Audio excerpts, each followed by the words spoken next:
Hello, welcome to Tale of the SITBIT, and I have an unpackaging. A SITBIT item came, and I can't wait to sit down and shoot the video instead of open it and then shoot the video after. It's such an awesome item. I can't wait. I cannot wait.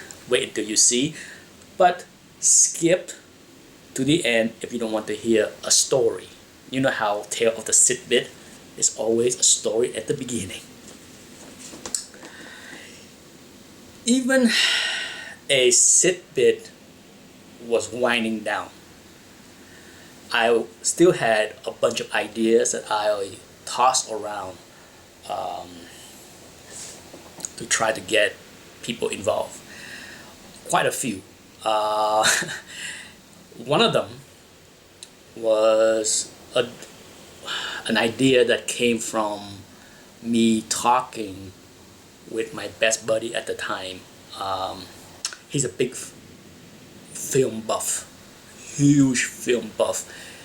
He worked in investment with me. He was a quant analyst like me. We write codes for the trading firms. But he loved film. He attend every year. His biggest excitement is to attend the Toronto Film Festival as well as Sundance. You know, he always came back from those festivals with all kind of recommendations and new ideas and new directors and actors that I should keep my eyes out, you know. And he was the first one to tell me about Christopher Nolan, because he saw Memento in Toronto, and he came back and he was raving about Christopher Nolan. How that young director is going to crush it. He has a unique vision. He has a talent, and my friend was right. But he and I sat around for forever. You know, we worked together. We ate lunch every day together. Even when I quit the firm to work on my business, to focus 100% on my business, the one that I have now, he and I still met up once or twice a week for lunch and just chit chat about comic books and movies. And one of the idea that we tossed around back in 2000, 2000. Hard to believe it's 19 years ago. Was create a portal. This is way before Netflix, okay? Way before Netflix. We want to create a portal where independent filmmakers can raise money as well as show their product, and participants like me and you can invest in these people. For example, you know, if an up-and-coming young director had an idea, for example, the Blair Witch Project, for those that are familiar with the movie Blair Witch Project, that cost almost nothing, so little on a budget to make, and then blows up and make crazy money. That's the kind of thing that the portal is designed to do.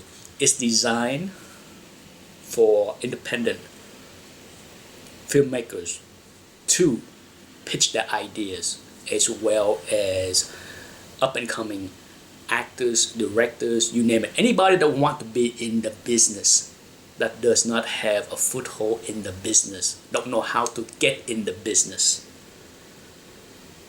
to join the site and to participate. You know, this is before crowdfunding. I mean, the concept that we had was long before all the concept that you hear today, all the catchphrase that you hear today, all the buzzword, crowdfunding. Back then there was no word, not that I can remember, okay? But, you know, we talk about it, we discuss about it. He has a deep love. He wants to be a producer. If it was up to my friend, he wanted to be a producer. because he understands the scope of movie making. He has been a student of that whole thing, and he understands what it takes to organize, to manage a project. But like many people, he can't get his foot in the door, right? So in his mind and through our discussion, he and I thought about, what if we create this idea. At the time, we tossed around the idea of the guilds, like the Artist Guild. For those that follow the award shows, there is Artist Guilds Award, just like the Oscar or the Golden Globe, things like that. So we were gonna call the portal or the website the guilds.com, because we want to attract that kind of people into the guilds. And it's something that in hindsight I wish we could make it work. In all honesty, it was more of his passion. After SITBIT failed, I was pretty much burnt out on startup, and luckily for me, a SITBIT was unwinding and died and shut down. My current business, the forensic accounting business, took off, so I had something to fall back on and flourish. So I was not really looking to participating in another startup.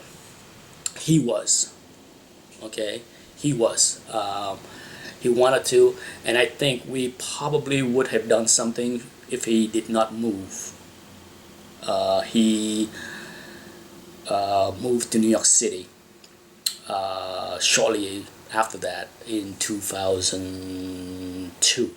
Okay, in 2002, yeah, he moved to New York City, and then we stayed, and he was busy. He was working for a big investment banking firm in New York City, and so working 60 hours a week, he's not gonna have time. So we talk about it here and there, but we just can't seem to ever find the time to make that ideas work. And that's one of the few, I would say, regrets, but something that I wish we could have pursued, because I thought it was a good idea, at least back then. Because if you are an independent filmmaker trying to raise money, even if it's $50,000 to shoot your movie, it's not easy. On top of that, how do you recoup the cost, right? So part of the idea of the portal is it's free for the artist. If you are an independent movie maker, it's free. It doesn't cost you anything to join the site. If you shot a movie, right, and you want to load it on our site, you get paid per view. So it was a complicated model that we worked up, as far as, okay, if we charge regular member a small fee like 99 cents a month, and they can watch whatever they want to watch on our portal pre-Netflix day. If they spend 10% of the time watching your independent movie, you get 10%. You get not 10% of the fee. You get half of that 10%. Okay, so we take half, and we give you half. So there was a model where independent movie maker can earn money by showing their stuff based on the subscription model that we created. Hopefully I explained it well enough. I try to get through the story quickly, but the sad reality of this idea, the guilds.com, is that he's my best friend, and he passed away a few years later. So it's just something that I wish he and I could have pursued together, but he passed away. He's the reason that I got back into the hobby in 2008. Just to tell you a little bit about my friendship with Robert, as he would like to be called, Rob. But here's a package. This is a SITBIT moment. SITBIT moment. I saw this book. I did a video. I load a video on my favorite Neil Adams Brave and the Bold cover. And guess what I saw on eBay? Literally, well, I shot the video like maybe a month ago. You know how I do with video. I shot the video and then they sit there for weeks, sometimes months, and then I load it. But I load the video months ago. Okay, well, I shot the video months ago and I loaded last week. And then this book popped up on my search. I was not searching for this book specifically, but I was looking for books to flip in a certain price range,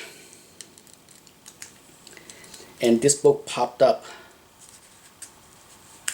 and certainly a book that I don't plan to flip. It's a SITBIT moment, see it, buy it. For those that are not familiar with the term SITBIT, see it, buy it. So I pounced on this, I bought it, I man up for it, and can't believe that, once again, the comic god has been very kind to me. Okay, you ready?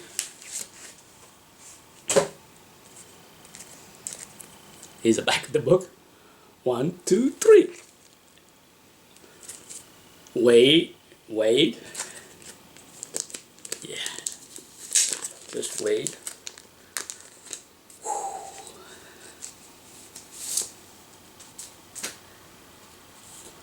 This is the first time I see the book. Okay. I see some. There's some pressable defects, but this is not it. Okay, so here's the front cover. Okay, there's definitely, you can see it's like some spine dings. Okay, nothing super high grade, right? Back cover, same thing.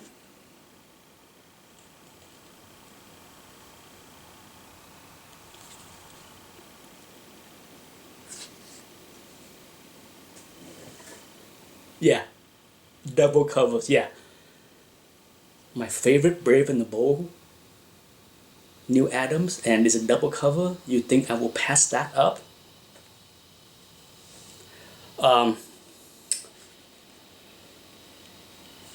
Look like the same vertical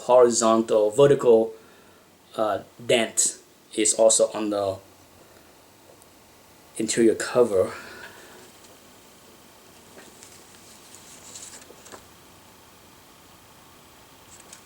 And to conclude the story on thegills.com, I believe if you, for those that are internet savvy, if you go and look up artistguilds.com, I register a bunch of websites. But if you register, if you go and look at like Artist Guild, I can't remember. I registered a whole bunch that had the word thegills.com in there. But if you do that, you might see my name pop up as previous owner of the site. So to give you context that I did consider the idea way back in maybe late 1999 when the original idea germinated. Anyhow, thanks for watching.